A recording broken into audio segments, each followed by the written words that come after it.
জীবন্ত প্রেত চ্যানেলের নতুন আরেকটি এপিসোডে স্বাগত জানাচ্ছি। আমি রাকেশ রয়েছি আপনাদের সঙ্গে। আজকের গল্প পিকনিকের ভয়ঙ্কর অভিজ্ঞতা শুরু করছি।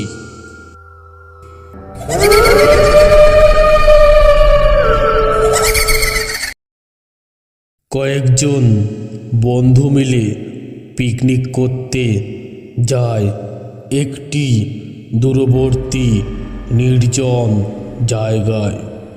জায়গাটি ছিল এক গভীর জঙ্গলের মাঝখানে। স্থানীয় গ্রামবাসীরা তাদের বারবার সাবধান করেছিল, সন্ধ্যার পর এখানে থাকবেন না, এই জঙ্গল ভালো নয়। এখানে বহু বছর আগে অনেক ভয়ঙ্কর ঘটনা ঘটেছে, কিন্তু শহুরে বন্ধুরা এসব কথায় হাসি তামাশা করে এড়িয়ে যায়। দিনটা বেশ ভালোই কাটছিল। সকলেই আনন্দ করছিল, গান গাইছিল, খাওয়া দাওয়া চলছিল। হঠাৎ বেলা 3টের দিকে আকাশ কালো মেঘে ঢেকে গেল। বনের ভেতর অদ্ভুত এক নীরবতা নেমে এলো। গাছের পাতাগুলো যেন বাতাস ছাড়াই কাঁপছিল। কেউ কেউ এই পরিবেশে অস্বস্তি অনুভব করলেও বাকিরা মজা করতে ব্যস্ত রইল। সন্ধ্যা নামতে না নামতেই তাদের ক্যাম্পফায়ার জ্বালানো হলো। ঠিক তখনই একটা অদ্ভুত ব্যাপার ঘটল। এক বন্ধু রাকেশ বলল, আমার মনে হচ্ছে কেউ আমাদের দিকে তাকিয়ে আছে। সবাই হেসে বলল, তোর ভয় লাগে নাকি? কিন্তু কয়েক মুহূর্তের মধ্যেই তারা শুনতে পেল বনের গভীর থেকে এক মেয়ের কান্নার শব্দ। সবার গায়ে কাঁটা দিয়ে উঠল। রাহুল বলল, কেউ হয়তো বিপদে পড়েছে, চলো দেখে আসি। 2-3 জন মিলে আলো নিয়ে বনের দিকে এগোলো। আর তখনই ভয়ের চূড়ান্ত মুহূর্ত শুরু হলো।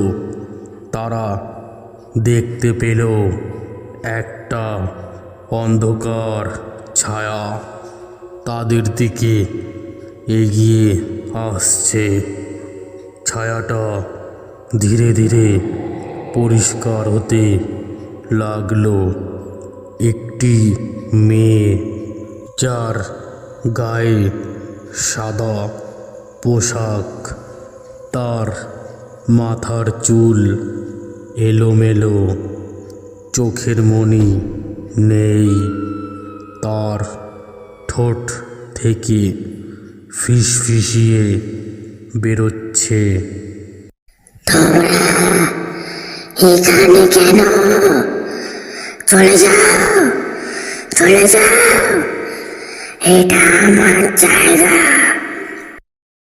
ভয়ের চোটে তারা দৌড়ে ক্যাম্পফায়ারের কাছে ফিরে এলো।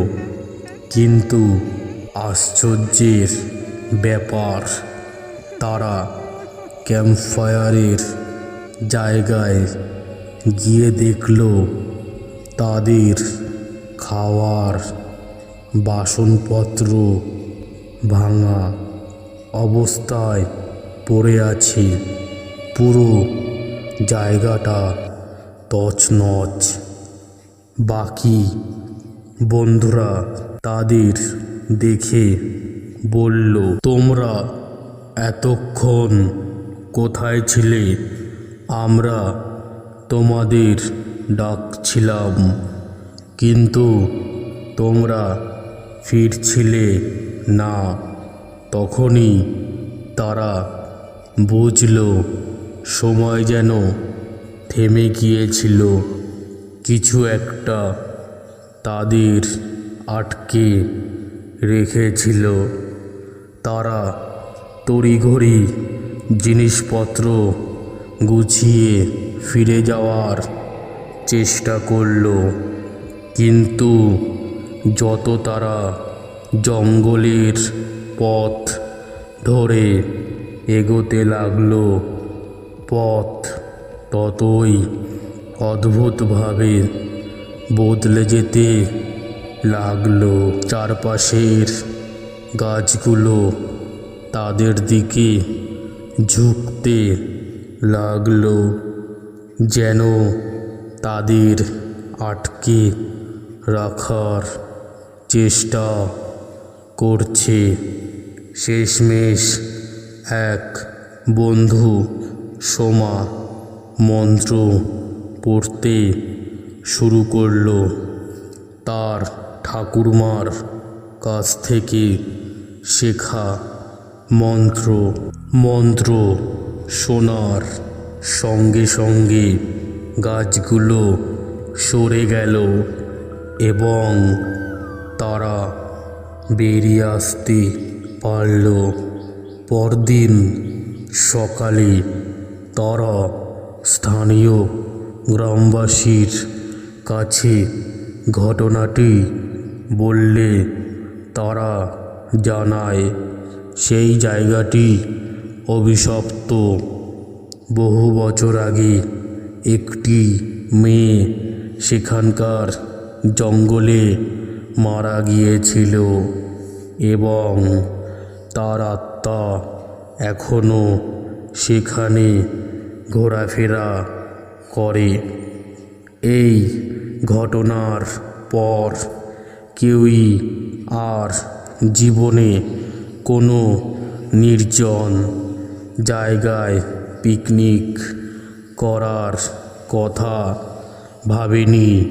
বন্ধুরা সেই অভিজ্ঞতা মনে করলেই শিউরে ওঠে।